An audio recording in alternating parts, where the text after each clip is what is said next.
In this video, we'll define something called the cost function. This will let us figure out how to fit the best possible straight line to our data. In linear regression, we have a training set like that shown here. Remember our notation, m was the number of training examples, so maybe m equals 47. And the form of our hypothesis, which we use to make predictions, is this linear function. To introduce a little bit more terminology, these theta 0 and theta 1, right, these theta i's are what are called the parameters of the model. And what we're going to do in this video is talk about how to go about choosing these two parameter values, theta 0 and theta 1. With different choices of the parameters theta 0 and theta 1, we get different hypotheses, different hypothesis functions. I know some of you will probably be already familiar with what I'm going to do on this slide, but just to review, here are a few examples. If theta 0 is 1.5 and theta 1 is 0, then the hypothesis function will look like this. Right? Because your hypothesis function will be h of x equals 1.5 plus 0 times x, which is this constant valued function that's just flat at 1.5. If theta 0 equals 0, theta 1 equals 0.5, then the hypothesis will look like this. And it should pass through this point 2, 1, since you now have h of x, or really h substrate theta of x, but sometimes I'll just omit theta for brevity. So h of x will be equal to just 0.5 times x, which looks like that. And finally, if theta 0 equals 1 and theta 1 equals 0.5, then we end up with a hypothesis that looks like this. Let's see, it should pass through the 2 point like so, and this is my new h of x, or my new h subscript theta of x. All right, well, you remember I said that this is h subscript theta of x, but as a shorthand, sometimes I'll just write this as h of x. In linear regression, we have a training set, like maybe the one I plotted here. What we want to do is come up with values for the parameters theta 0 and theta 1, so that the straight line we get out of this corresponds to a straight line that somehow fits the data well, like maybe that line out there. So how do we come up with values theta 0, theta 1 that corresponds to a good fit to the data?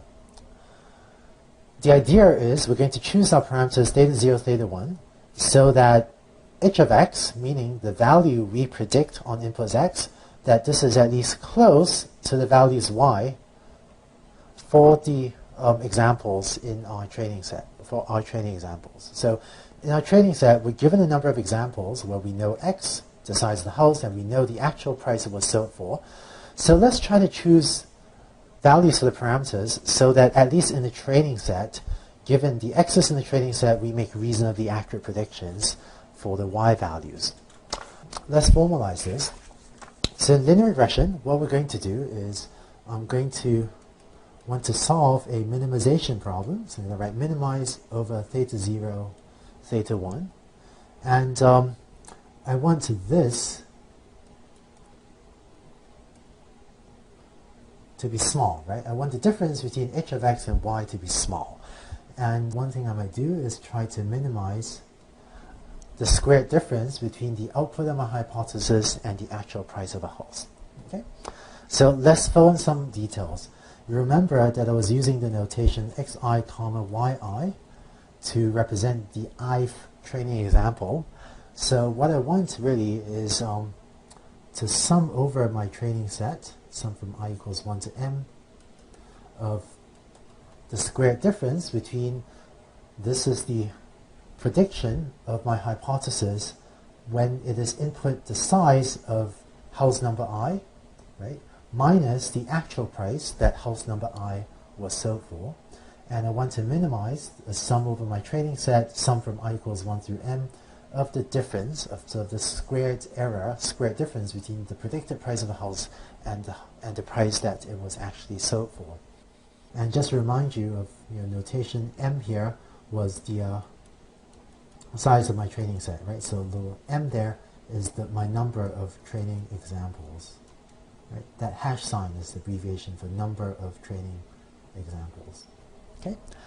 And to make some of our later math a little bit easier, I'm going to actually look at 1 over m times that. So I'm going to try to minimize my average error, which is going to minimize 1 over 2m. Putting the 2, the constant 1/2 in front, it just makes some of the math a little bit easier. So minimizing 1/2 of something, right, should give you the same values for the parameters theta 0 and theta 1 as minimizing that function. And just to make sure this equation is clear, right? This expression in here, h subscript theta of x, this is our usual, right? That's equal to this plus theta 1 xi. And this notation, minimize over theta 0 and theta 1, this means find me the values of theta 0 and theta 1 that causes this expression to be minimized. And this expression depends on theta 0 and theta 1. Okay?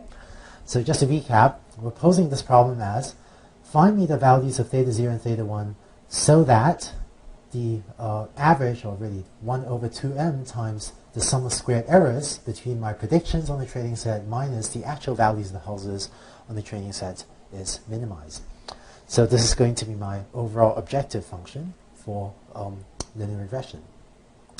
And just to rewrite this out a little bit more cleanly, what I'm going to do is, by convention, we usually define a cost function, which is going to be exactly this, that formula that I have up here.